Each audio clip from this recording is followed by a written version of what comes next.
firman Tuhan sesuai dengan tema gereja kita, yaitu hard work atau kerja keras, yang diambil di dalam 1 Korintus 15 ayat 10 berkata begini, "Tetapi karena kasih karunia Allah, aku adalah sebagaimana aku ada sekarang, dan kasih karunia yang dianugerahkannya kepadaku tidak sia-sia. Sebaliknya, aku telah bekerja lebih keras daripada mereka semua. Tetapi bukannya aku, melainkan kasih karunia Allah yang menyertai aku." Hard work atau kerja keras, saudara, di dalam kehidupan, segala perkara kita itu banyak hal yang kita harus lakukan dengan kerja keras. Hidup itu bicara tentang kerja keras. Kita bekerja keras untuk menjaga iman, kita bekerja keras untuk membawa pertumbuhan iman, kita bekerja keras untuk menjaga rumah tangga, kita bekerja keras untuk membangun karir, kita bekerja keras untuk membangun bisnis supaya menjadi besar. Kita bekerja keras untuk menabung, kita bekerja keras untuk banyak hal. Nah, tetapi seringkali ada sesuatu yang bisa menghancurkan hasil dari kerja keras kita. Itu sebabnya hari ini saya tidak banyak bicara tentang kerja keras, tetapi bagaimana kita bisa menjaga supaya hasil dari kerja keras kita itu tidak hancur. Sekali lagi kita telah bekerja keras untuk menjaga keharmonisan rumah tangga. Kita bekerja keras mendidik anak-anak kita bekerja keras dalam segala hal. Tetapi kadang-kadang ada kesembronoan yang membuat akhirnya hasil kerja keras kita itu bisa hancur. Contohnya adalah ada orang-orang yang menabung, bertahun-tahun menabung, ternyata hancur. Ada orang-orang yang kemudian membangun perusahaannya selama bertahun-tahun, setelah besar, dia sudah bekerja keras untuk membangunnya menjadi besar. Pada waktu menjadi besar, itu hancur. Nah, makanya di dalam kehidupan kita itu membutuhkan yang namanya hidup itu perlu hikmat dan perlu pertimbangan. Saudara, saya tidak tahu ya, beberapa tahun ini Tuhan itu banyak memberikan saya firman itu tentang hikmat, pengertian. Itu banyak berbicara di situ karena ada banyak anak Tuhan itu hancurnya karena tidak memperhatikan firman ini. Makanya bulan lalu saya berbicara, Tuhan mengajar kita mengasihi Tuhan dengan sepenuh hati, sepenuh jiwa, sepenuh kekuatan, dan sepenuh akal budi, segenap akal budi. Tuhan itu memberikan saya itu pengertian, ada banyak orang Kristen itu yang hidupnya itu doa, doa, doa nggak salah. Tetapi segala kehidupan kita itu kan harus melakukan firman itu dengan utuh. Jangan sampai ada ketimpangan supaya kita tidak hancur. Nah, demikian juga dengan kehidupan kita tentang bagaimana kita bekerja keras di dalam hidup. Kita ini segala sesuatu harus kerja keras, tapi dalam hidup untuk menjaga hasil kerja keras, kita harus mengerti arti sebuah kehidupan. Membangun kehidupan itu adalah hidup perlu hikmat dan pertimbangan. Saya memberikan contoh ya, sebelum ke sana. Iman itu kan bukan pasif, tapi iman itu aktif. Iman itu bukan bersandar dan bukan berdiri pada pengertian sendiri, tetapi iman harus berdiri atas firman Tuhan. Nah, makanya kenapa saya sering menjelaskan, saya dulu waktu masih di New York juga berkhotbah di gereja kita di BMC, saya sering menyampaikan bagaimana kita punya kekristenan yang seimbang. Kita harus melihat firman dengan utuh dan mengenal firman Tuhan, mengenal Tuhan dengan utuh, tidak setengah-setengah supaya tidak salah paham. Nah, demikian juga dengan kehidupan kita. Contohnya begini, saudara. Ada banyak orang Kristen itu hidupnya hancur karena berbuat baik. Nah, ini kita mungkin gini, loh, berbuat baik memangnya salah? Tidak salah, karena kita harus berbuat baik. Tapi ternyata cara berbuat baiknya itu loh, perlu hikmat, perlu pertimbangan. Kita harus berbuat baik, tapi cara berbuat baik itu perlu hikmat, ada caranya. Nggak sekedar berbuat baik. Orang Kristen itu selalu pokoknya berbuat baik, berpikir dengan semua perbuatan baikku, itu aku akan menuai semua perbuatan baik. Saudara, perbuatan baik tetap menuai perbuatan baik. Tapi kebodohan, apa yang kamu menabur kebaikan, saudara akan menuai kebaikan. Tapi menabur kebodohan, saudara juga akan menuai hasil dari kebodohan. Nah, makanya kita baca di dalam Markus 12 ayat 30 berkata begini. Ini yang tadi saya baca. Ini selalu menjadi ayat favorit saya yang mengingatkan kita. Dikatakan, kasihilah Tuhan Allahmu dengan segenap hatimu, dan dengan segenap jiwamu, dan dengan segenap akal budimu, dan dengan segenap kekuatanmu. Dikatakan dengan segenap akal budi. Kemudian ayat 31, ada nggak di situ? Nggak ada. Ini tadi, oke. Kemudian di Matius 5 ayat 16 berkata gini. Matius 5 ayat 16.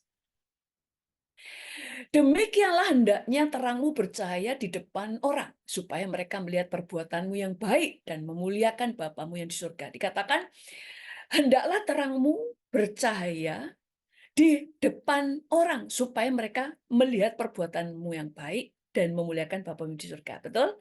Jadi perbuatan baik itu perlu nggak? Perlu. Karena memang ini perintah, supaya orang bisa melihat kebaikan Tuhan lewat kebaikan kita.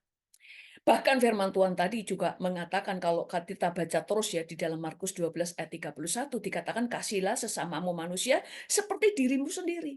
Kita harus mengasihi orang lain seperti dirimu sendiri, dan kamu harus berbuat baik supaya orang memuliakan Bapamu di surga. Satu kunci dari sini, berbuat baik harus. Itu perintah. Tapi cara berbuat baik tidak sembarangan. Ini yang menjadi kesalahan bagi banyak orang Kristen. Hancur hidupnya karena berbuat baik, tapi cara berbuat baik dia tidak mengerti bahwa untuk berbuat baik ada caranya, nggak sembarangan. Kenapa? Saudara harus tahu, orang jahat itu mereka itu suka menyerang orang baik. Karena dia tahu orang baik tidak suka melawan, orang baik tidak suka balas dendam, dan orang baik, apalagi anak Tuhan, dia selalu mengampuni. Sehingga orang-orang ini akan suka memanfaatkan orang baik dan memanfaatkan orang percaya. Sebabnya, sekali lagi, dalam hidup membutuhkan hikmat dan pertimbangan. Penuh dengan pertimbangan. Makanya di dalam Mazmur 121 ayat 7 sampai 8 berkata begini. Nah, ini ayat kita itu pasti hafal. Tuhan akan menjaga engkau terhadap segala kecelakaan. Ia akan menjaga nyawamu. Tuhan akan menjaga keluar masukmu dari sekarang sampai selama-lamanya. Benar. Tapi jangan lupa dengan ayat firman Tuhan di dalam Amsal 2 ayat 11. Amsal 2 ayat 11. Makanya dijadi orang Kristen, kita itu harus melihat firman Tuhan dari segala sisi. Supaya nggak salah paham. Alkitab di dalam Amsal 2 ayat 11 berkata begini, kebijaksanaan akan memelihara engkau, kepandaian akan menjaga engkau. Jadi, tadi dikatakan Tuhan itu akan menjaga kita. Tuhan akan menjaga engkau terhadap segala kecelakaan. Tuhan akan menjaga keluar masukmu. Semuanya Tuhan lakukan untuk kamu, untuk melindungi. Tapi di sisi lain Tuhan bicara, kebijaksanaan akan memelihara engkau, kepandaian akan menjaga engkau. Jadi bukan cuma Tuhan. Karena firman ini Tuhan yang tulis. Tuhan itu melindungi hal-hal di luar kemampuan kita, di luar jangkauan kita, tapi yang lain itu kebijaksanaan akan melihara kamu. Kemudian di dalam terjemahan bahasa Inggris, di dalam isi Bible tadi, di sebelahnya tadi, Amsal 2 ayat 11, dikatakan tadi begini. Your good thoughts and the things that you understand will help you. They will be like someone who watching over you to keep you safe. Pikiran baikmu dan hal yang kamu pahami akan membantumu. Mereka itu akan seperti seseorang yang mengawasimu untuk membuatmu tetap selamat. Dia memperhatikan kamu. Saudara, jadi dalam hidup itu harusnya mengerti. Kita berdoa supaya Tuhan lindungi. Tapi ada yang namanya kebijaksanaan. Pikiran yang benar, pengetahuan yang benar. Saudara itu akan mendapatkan perlindungan dari sana. Makanya yang namanya firman Tuhan berkata, kamu akan mengetahui kebenaran dan kebenaran akan memerdekakan kamu adalah waktu kita melihat firman secara utuh. Kita kan harus berbuat baik, benar. Tapi nanti kita akan pelajari firman Tuhan yang lain supaya kita tahu berbuat baik saja tanpa tahu caranya, saudara akan hancur. Jadi hikmat, pengertian, kemudian pengetahuan kita, pertimbangan-pertimbangan itu menyelamatkan hidup kita. Karena kita dikelilingi orang-orang yang penuh manipulasi. Makanya kayak contoh ya, contoh. Ada teman saya. Dia cerita bagaimana dia berangkat ke Amerika. Ya, kenapa dia berangkat ke Amerika? Ada temannya meminjam surat rumah dia. Nah, berbuat baik kan. Memberikan surat rumah dipinjam oleh dia. Kemudian orang itu mengambil hutang ke bank, anak ini mengasihi sahabatnya. Kemudian dibawa ke bank, setelah itu dia tidak tahu kalau orang ini tidak membayar. Dan ternyata dia telah melarikan diri. Kemudian rumahnya disita oleh bank, dan mau tidak mau dia harus keluar dari rumahnya. Dia nangis, dia kecewa sama Tuhan, dia marah sama Tuhan. Kenapa perbuatan baikku dibalas dengan kejahatan? Kenapa Tuhan diam saja? Padahal Tuhan mengajar aku untuk mengasihi. Tuhan mengajar aku untuk menolong orang yang membutuhkan. Tetapi sekarang aku dan seluruh keluargaku keluar sampai mereka harus tidur di jalanan. Itu berlangsung berbulan-bulan sampai ada yang menolong mereka. Dan puji Tuhan sampai kemudian akhirnya dia bisa pergi ke Amerika karena berjuang karena dia tidak punya apa-apa. Apanya yang salah? Karena kasih itu bukan sembrono. Kasih itu mengasihi orang, melepaskan pengampunan.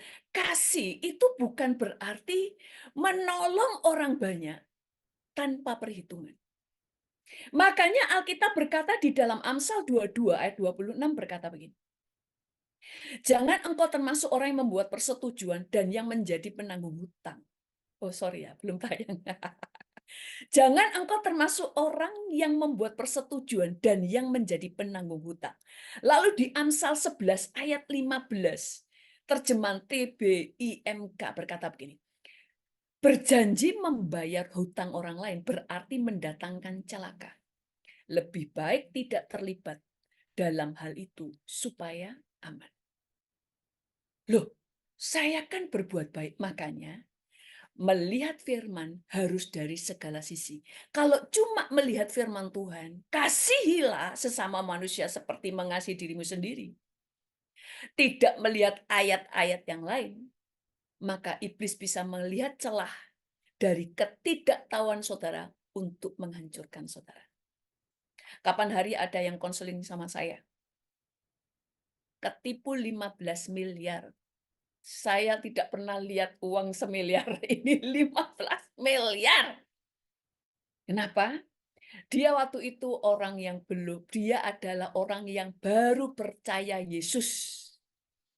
Ada seseorang itu datang pada dia sering ngomong firman Tuhan, ngajak ke gereja seakan-akan dia rohani. Diajar tentang kasih. Lalu orang ini berhutang 15 miliar dan tidak kembali. Saudara, loh, dia tuh sampai ngomong sama saya, dia tuh nangis sama Tuhan. Untungnya dia nggak murtad. Dia bilang gini, orang ini dianggap orang yang rohani, dianggap kakak rohani. Dia ngomong firman. Dia diajar kasih dan sebagainya. Ternyata untuk hutang. Saudara harus gini ya, hutang itu bukan nggak boleh memberi hutang. Nanti kita akan pelajari firman Tuhan. Tapi itu saudara harus perhitungkan gini ya. Jangan sampai engkau kerja keras, membangun sesuatu, menabung untuk sebuah impian, hancur karena kebodohan. Hancur karena orang lain, masuk karena ketidaktahuanmu akan firman yang mengajar kamu boleh kok berhikmat. Enggak semua kasih itu berarti semua yang diminta orang semua kamu berikan. Karena keluarga kita tetap menjadi prioritas. Karena itu sebabnya Alkitab berkata, kamu pergi menyelamatkan bangsa-bangsa menjadi saksi lewat Yerusalem. Baru yang lain keluargamu. Orang ini sudah membangun itu untuk keluarganya, untuk masa depannya karena orang ini janda. Dia bertahun-tahun menabung untuk masa tuanya supaya nggak ngerepoti anak-anak. Dan dia bisa menyekolahkan anaknya karena dia seorang janda. Habis. Siapa yang salah? Ketidaktahuan. Saudara mengasihi. Maka saya pernah memberikan khotbah khusus tentang utang. Ngasih utang tidak apa-apa. Tapi yang tidak akan menggoncangkan perekonomian keluarga. Kamu memberikan hutang yang kalau nggak dibayar itu nggak masalah. Itu adalah recehan di rumah saudara. Misalnya gini, saudara itu uangnya 5 miliaran misalnya. Uang 500.000 bagi saudara itu recehan. Diutangi enggak apa-apa, karena 90% tidak dikembalikan. Jadi ada sebuah perhitungan, udahlah nanti kalau nggak bayar, ya udah nggak, tapi dibayar, enggak apa-apa. Ada banyak orang hancur karena berbuat baik dan belas kasihan. Makanya belas kasihan pun perlu kedewasaan. Dia harus tahu pertimbangan. Makanya tadi sudah dibaca ayatnya ya. Oh ya tadi ya, berjanji membayar utang lah ini tentang kayak tadi. Dia menjadi penanggung hutang. Belas kasihan Tuhan yang ngajar. Tapi Tuhan juga yang ngajar. Jangan jadi penanggung hutang. Tidak bertentangan. Kamu tidak mau menjadi penanggung hutang bukan artinya tidak mengasihi. Tapi kamu tidak memberi kesempatan kepada iblis menghancurkan hidupmu. Karena kita menyelamatkan banyak orang. Tapi satu, keselamatanmu lebih penting. Dan kedua, keluargamu lebih penting. Kasih bukan berarti memberikan segala sesuatu. Kita memberi, kita berkorban sampai kepada nyawa. Yes. Tetapi kalau orang yang akan ditolong hanya untuk menghancurkan, padahal hidupmu lebih berguna kalau kamu hidup. Lebih berguna kalau kamu punya berkat untuk menolong banyak orang.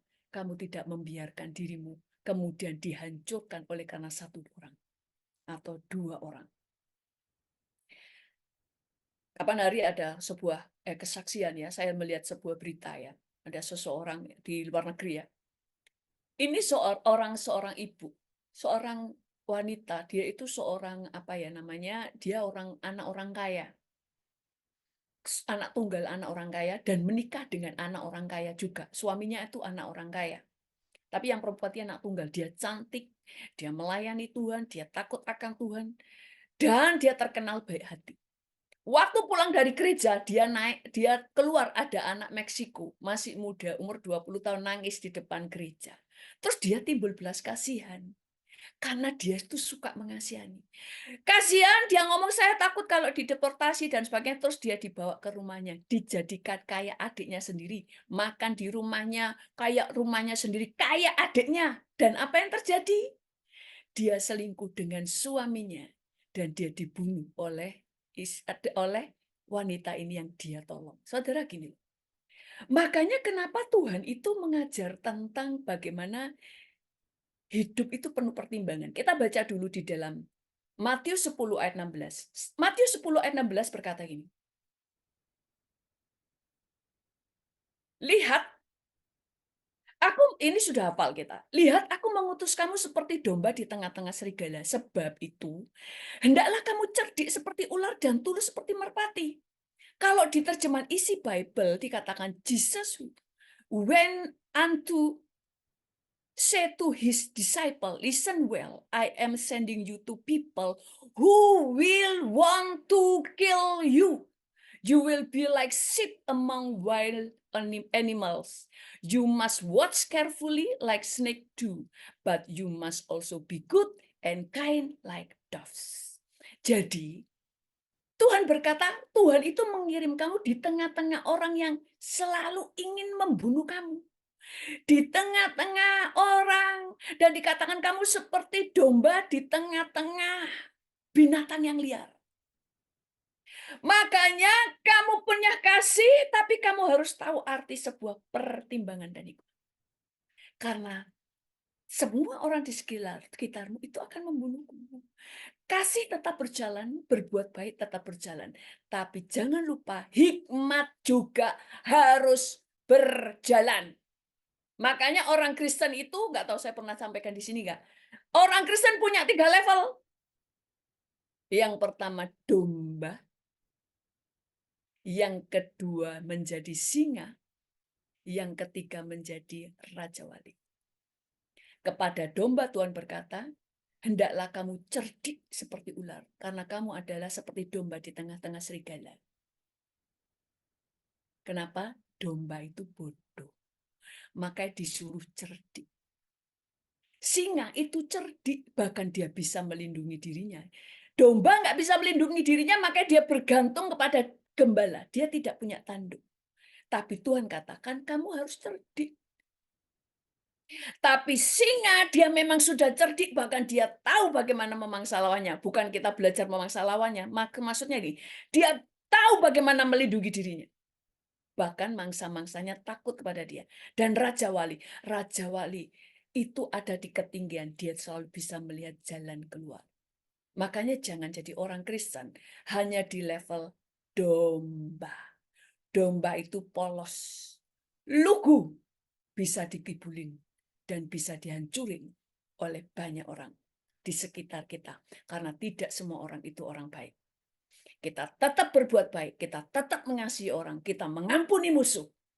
Tapi kecerdikan, hikmat tetap harus berjalan bersama-sama. Makanya kamu harus cerdik seperti ular dan tulus bersama-sama berjalan. Kemudian, makanya demi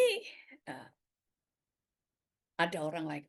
Ini contoh-contoh ya, kebodohan-kebodohan yang simpel, yang ternyata menghancurkan. Ada seorang wanita, dia sekarang umur 60 tahun. Dia berkata bahwa dia sekarang sakit-sakitan, nggak punya uang, saudara. Dia menjadi TKW. Dia bekerja keras jadi TKW, menguliakan anak-anaknya. Saudara-saudara sudah menikah, dibiayai dia. Semuanya sampai jadi. Umur 60 tahun dia pulang ke Indonesia, nggak punya duit, nggak semua dihabiskan saudara-saudaranya. Sampai di sana, dia tidak punya apa-apa. Sampai orang berkata, dia tidak bijak. Loh, bukankah berbuat baik akan menuai? Ya, kalau kamu tidak menjadi kecewa. Makanya ukur hatimu, apakah kamu bisa tidak menjadi kecewa dengan apa yang kamu lakukan. Kalau kamu tidak menjadi kecewa, maka kerjakan. Karena kalau jadi kecewa, apa yang kamu lakukan jadi sia-sia. Makanya ukur segala sesuatu. Di dalam Amsal 3 ayat 21 berkata begini. Oh, Lukas dulu deh. Lukas 14 ayat 28 sampai 29 berkata begini. Sebab siapakah di antara kamu yang kalau mau mendirikan sebuah menara tidak duduk dahulu membuat anggaran biaya kalau cukup uangnya untuk menyelesaikan pekerjaan itu. Supaya jikalau ia sudah meletakkan dasarnya dan tidak dapat menyelesaikannya, jangan-jangan semua orang yang melihatnya mengejek dia. Maksudnya gini, kalau kamu melakukan segala sesuatu, mau berbuat baik, mau menolong, kamu harus mengukur dulu kekuatanmu. Apakah kamu menjadi kecewa kalau nggak dibayar? Apakah kamu akhirnya menjadi kecewa kalau ternyata kamu ditipu? Apa kamu menjadi kecewa kalau ternyata siapa yang menolong kamu akan menghancurkan kamu? Kalau tidak kerjakan, tapi kalau kamu bisa menjadi kecewa, kamu tetap berbuat baik, tetap berbuat benar, tetapi kamu tahu batasan-batasan. Kamu harus mengukur kekuatanmu. Makanya firman Tuhan di dalam Amsal 3 ayat 21 berkata begini, "Hai anakku," belum keluar, sorry. "Hai anakku, janganlah pertimbangan dan kebijaksanaan itu menjauh dari matamu, peliharalah itu." Jangan pertimbangan dan kebijaksanaan itu menjauh dari matamu, tapi pelihara itu. Jadi gini, bukan saya mengajar saudara untuk tidak berbuat baik, karena perbuatan baik, menolong orang, mengasihi itu perintah. Tapi jangan melupakan ayat firman Tuhan yang lain yang dikatakan, segala sesuatu ukur. Kamu harus jangan menjadi penanggung hutang. Sekalipun kamu sangat mengasihi orang itu, jangan jadi penanggung hutang. Karena kamu ada di tengah-tengah serigala yang berbulu domba. Kamu tidak akan pernah tahu hati manusia. Yang kedua, kamu harus tahu di dalam hidup harus penuh pertimbangan. Bahkan dikatakan, jangan itu menjauh darimu, tapi peliharalah itu. Jadi, kita simpulkan di sini. Perbuatan baik harus, mengasihi harus. Tapi cara mengasihi harus dengan hikmat dan pertimbangan. Makanya, memberi hutang boleh, tapi ukur. Apakah kalau tidak dibayar bisa menghancurkan rumah tangga? Kayak tadi, 15 miliar. Dia untuk pensiun dan untuk menguliakan anaknya. Karena dia janda, dia tahu dia tidak bisa bekerja. Ternyata dihutang orang, dikasih semuanya. Dia menabur kasih, tapi juga menabur kebodohan.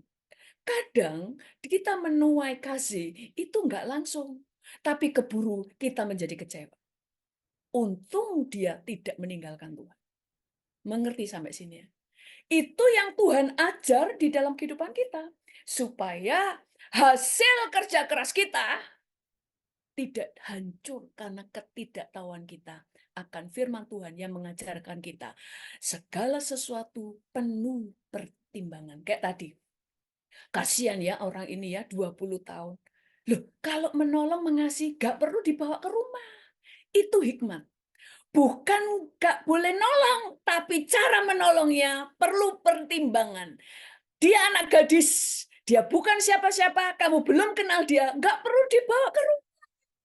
Tolonglah dia, jangan bawa ke rumah, karena kamu belum kenal dia. Apakah dia seorang yang tulus hati atau dia seorang ular? Dan kadang orang itu baik menjadi jahat karena ada kesempatan. Sampai di sini supaya hasil yang kita sudah bangun bertahun-tahun tidak hancur. Tapi kalau kita sudah menjaga dan tetap hancur, maka itu diizinkan Tuhan. Itu sebabnya kalau Tuhan yang izinkan, maka Tuhan yang bertanggung jawab. Tuhan pegang kendali dan membuat segala sesuatu itu menjadi kebaikan karena Tuhan punya rencana. Tetapi kalau karena kebodohan kita, maka kita akan membayar harganya supaya kita belajar dari kesalahan. Sekalipun Tuhan bisa mengembalikan, tetapi perlu membayar harganya karena itu kesalahan kita sendiri. Kita perlu mengampuni, kita perlu meletak pertobatan kepada Tuhan supaya Tuhan memulihkan kita. Amin. Saya kira itu aja. Sebelum saya kembalikan kepada Pastor Yongki, mari kita berdoa. Tuhan ajar bagi kami menjadi orang-orang Kristen yang punya cara pikir seperti yang Kau ajar. Karena firman-Mu mengajar kami cara berpikir, cara bersikap, cara hidup, cara berbicara, cara menyusun segala sesuatu. Sehingga kami menjadi orang Kristen yang cerdas, menjadi orang Kristen yang bijak. Sehingga semua hasil kerja keras kami tidak dihancurkan oleh karena ketidaktahuan kami dan oleh kebodohan kami. Kami mau Tuhan hidup di dalam kasih, hidup menjadi terang, perbuatan baik kami menjadi Bukan namamu dipermuliakan di hadapan orang, tetapi biarlah kami juga menjadi bijak dan tidak menjadi orang-orang yang penuh dengan kebodohan. Kami bersyukur kepadamu Tuhan, terpujilah namamu dalam nama Tuhan Yesus. Haleluya. Amin.